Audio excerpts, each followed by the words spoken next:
The studio was far up on top of the floor of a great building, and when one entered it, there was little to tell of the greatness of the man who worked there. The floor was littered with bits of glass, putty and lead.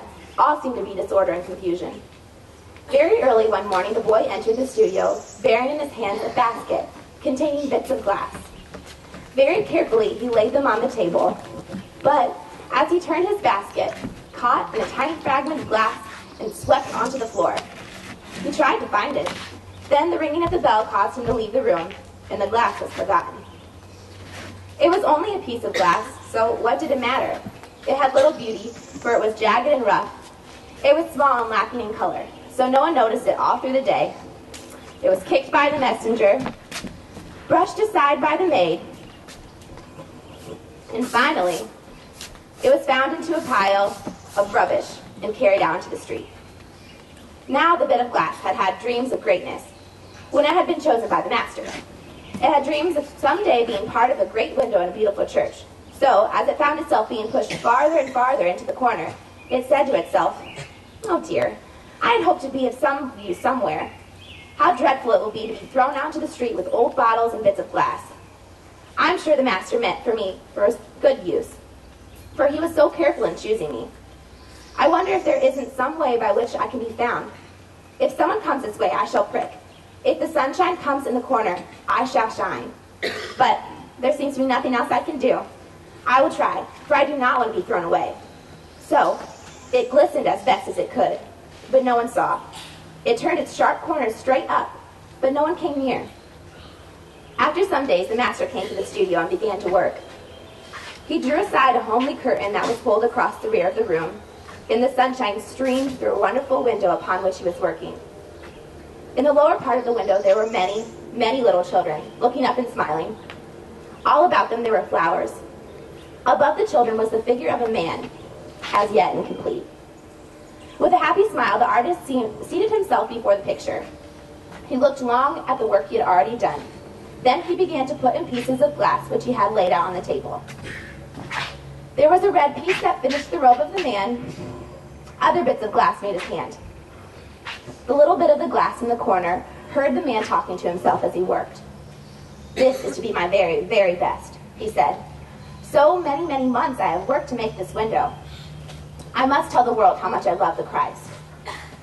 It must be beautiful to show Christ's beauty. If I can only make it express how I feel, how glad I shall be." The days went by. The bit of glass in the corner knew that the window was almost complete. And because it knew this, more and more plainly it came to the thought, "I was mistaken.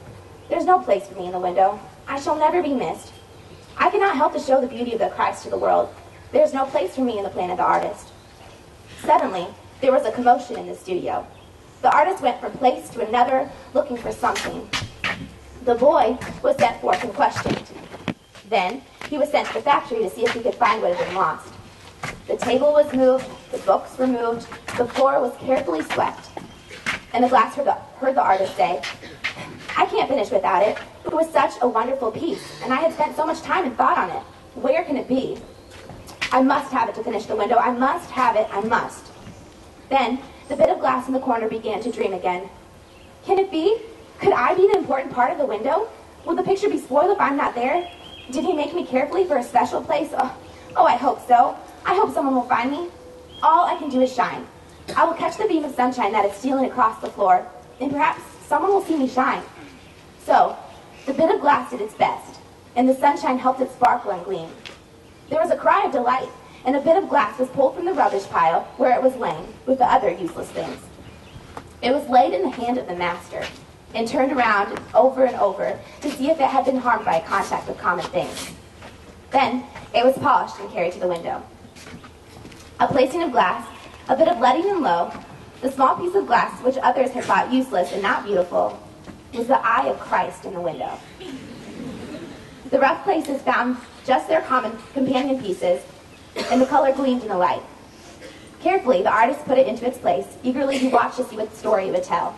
And when he stepped away and looked into the face of Christ, the eye was full of tenderness, love, and compassion. It told the world how much the artist loved the Christ. In the bit of glass, it went out into the world, into the niche of a great and beautiful church. It was one of the smallest and most unattractive bits of glass in the whole window when left by itself. But when used in the way that the master intended it to be used, it became the heart of the window. To those who looked into the window when they were sad, it brought them comfort. To those who were lonely, it brought a message of friendship. To the children, it told them of the love of the master. To all who looked into the window, came a message of love and beauty.